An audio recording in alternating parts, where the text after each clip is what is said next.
Hey, welcome back to the channel. Listen, I want to talk to you about a TV show that I have been enjoying watching with my family. We've got a couple of young kids, and we've been enjoying a show that I remember watching when I was a little kid with my family, and that show is Little House on the Prairie. You might remember the show. It's set in the 1800s. This show, I think, ran about 9 seasons. It was filmed, I think, in the mid to late 70s to the early 80s.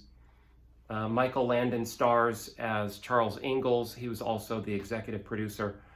And I gotta say that this show has tremendous values in it. There's been more than one episode along the way where, as a dad, like my heart was moved. My eyeballs were sweating a little bit watching some of the episodes in this series, because the principles that they promote, the values that they promote, you're going to see a family that loves each other, that is loyal to each other, that prays together, a family that goes to church together.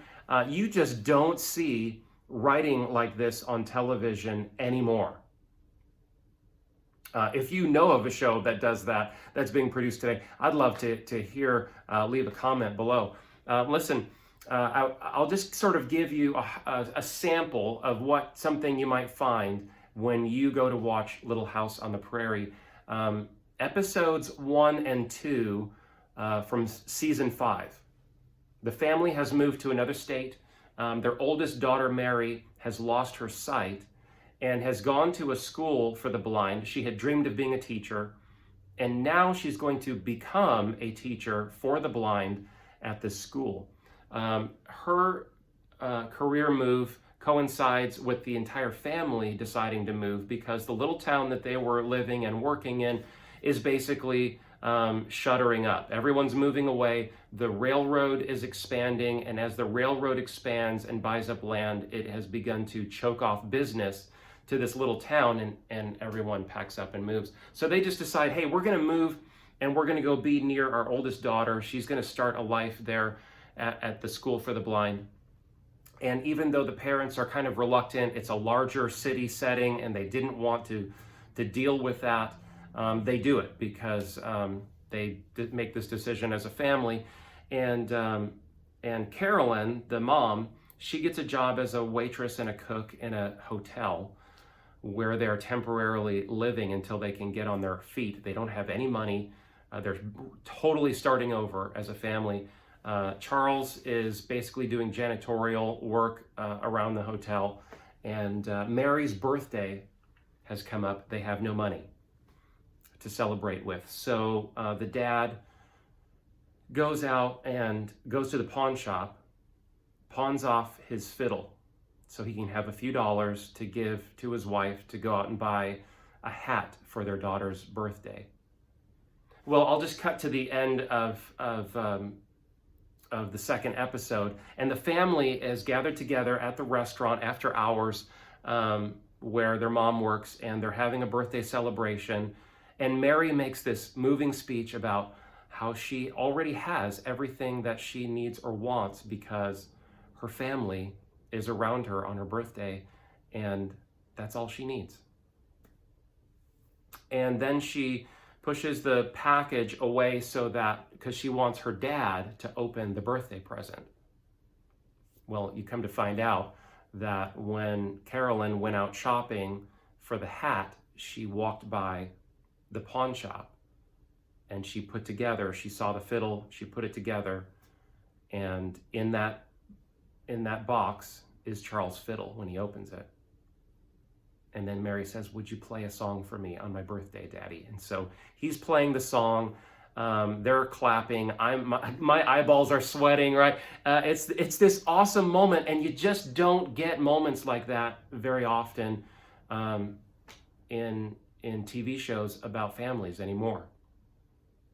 I want to draw a contrast here as we're talking about a lot of people who are canceling Netflix because of a production that they are promoting called Cuties.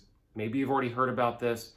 Basically, Netflix has a production on it featuring little 11-year-old girls doing very inappropriate dances that are very suggestive in nature. They're twerking, they're doing things on the show that basically amount to child abuse. And for every good reason, many people are canceling Netflix. I hope that you would consider doing the same thing. My wife and I dropped Netflix a year ago when they were promoting a production featuring a homosexual Jesus as a mockery of Christianity. For us, that was a hard line, and we were out. But a lot of people are responding and reacting to this show about these little 11-year-old girls. This is just horrible, horrible stuff. And we've as parents, and if you're watching this as a parent or as a grandparent, we have got to send a strong message that we want TV shows like what I was describing. You see, you've got a media now that doesn't even understand why people are upset. They're trying to blame people walking away from Netflix on some kind of, conspiracy about QAnon or some kind of right-wing thing. No, it's just there are actually parents who still exist who give a rip what's going on the TV screen in their home. We can actually remember when there were TV shows that you could watch as a family. I have another video on this channel where I talk about this topic in the context of superheroes, and it's the same idea in that the things that we enjoyed as kids have been completely subverted and turned upside down, and there is an agenda for your kids going on in the media, and it needs to be addressed. I hope at the very least you would consider dropping Netflix. And be informed. Hey, and listen about the good stuff that's out there. Maybe there's a show that your family loves to watch, and it's got these great values, these great principles, and it's something that you all enjoy together as a family. Leave a comment below, and I'll check it out. Thanks for watching.